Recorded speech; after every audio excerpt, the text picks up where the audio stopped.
The smell of engine oil and fresh paint hung in the air as the bright lights of the Mercedes truck showroom gleamed off polished chrome.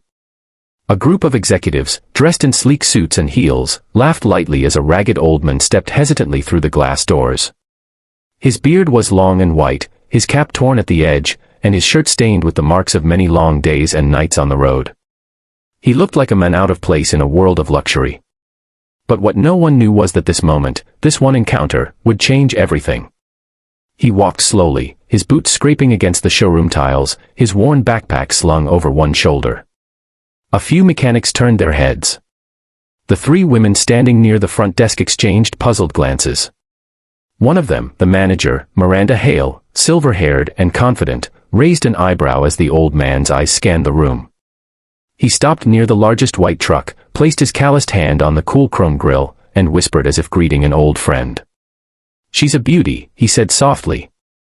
Then he looked up and announced in a gravelly voice that carried across the room, "I'll take 5 of these." The words hung in the air like an absurd joke. One of the women, Julia, young, bright, and new to the job, stifled a laugh. The others didn't even bother to hide theirs. Miranda smirked and said, "Sir, these aren't bicycles. Each one costs more than most people make in a lifetime." The men simply nodded, his expression calm. "I know," he said, "and I'll take 5.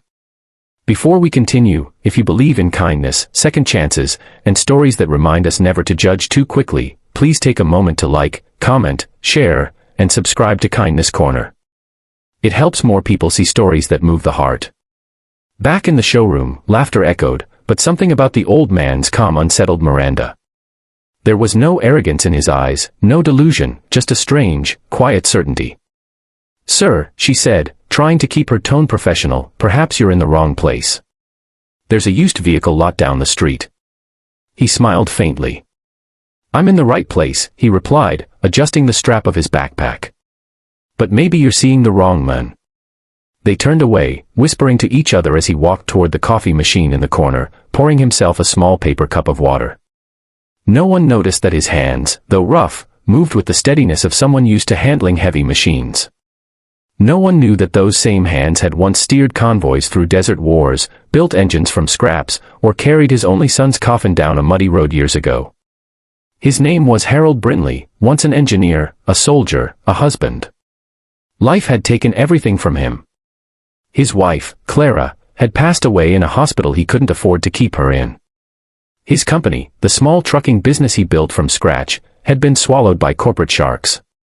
In a single year, he'd gone from being a respected man to sleeping in his old workshop, using his backpack as a pillow. But Harold wasn't the kind to quit. He believed in the road, that long, endless path that could lead anywhere, if you just kept walking.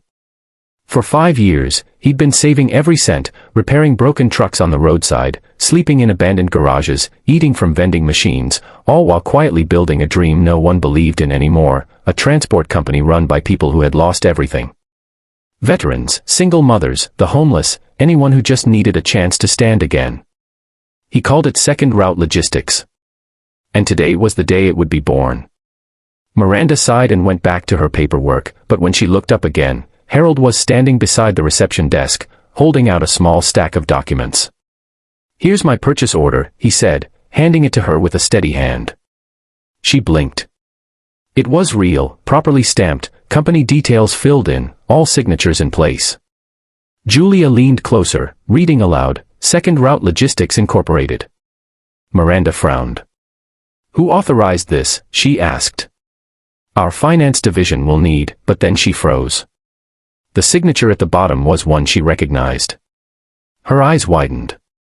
It was from the regional head of Mercedes Commercial Partnerships himself, a man who only approved orders of exceptional clients. Miranda looked up at Harold, stunned. How did you get this?" she whispered. He gave a tired smile. "He was my student once," he said softly. "Back when I still taught mechanical logistics. I fixed his trucks before he had a company to run." Silence filled the room. The laughter from earlier now felt heavy, shameful. Julia lowered her eyes. The third woman, Serena, stepped forward and said quietly, "Mr. Brinley, I'm so sorry for," but he raised a hand gently. "No need," he said. You were only doing what the world teaches, to see with eyes, not with heart. The next hour was a blur of activity.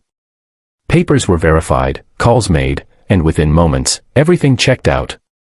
Harold wasn't some delusional wanderer. His payment had already been wired. He wasn't buying 5 trucks to boast, he was building a future. Later that afternoon, as the showroom emptied and the light softened, Harold walked slowly toward the delivery bay. Miranda followed him quietly. "You know," she said after a long silence, "I judged you the moment you walked in. I saw your clothes, your hands, your bag, and I thought you were just another old man with a dream too big for reality." He looked at her and smiled. Dreams don't get smaller because people stop believing. They just wait for the right hands to build them again. He paused, glancing back at the gleaming trucks lined up like sentinels. These machines will feed families. They'll carry hope from one town to another. That's worth more than pride, don't you think? For the first time in years, Miranda's eyes softened. "It is," she said quietly. When the trucks finally rolled out the next morning, driven by a team of men and women who had been sleeping in shelters just days earlier, the entire town watched. Word spread quickly about the ragged men who walked into a Mercedes showroom and bought 5 trucks to rebuild lives, not fortunes. A week later, the showroom received a handwritten note in the mail. It read, "Thank you for the laughter, it reminded me how far I've come. Maybe kindness doesn't start with believing in others, but in giving them a chance to prove you wrong." If this story touched your heart, please like, share, and subscribe to Kindness Corner, where real stories remind us that compassion can change the world. Before we end, tell us in the comments, what would you have done if you were in Miranda's place that day? Would you have laughed too, or listened a little closer? Because sometimes, the most extraordinary souls walk in wearing torn clothes, and leave behind lessons that shine brighter than chrome.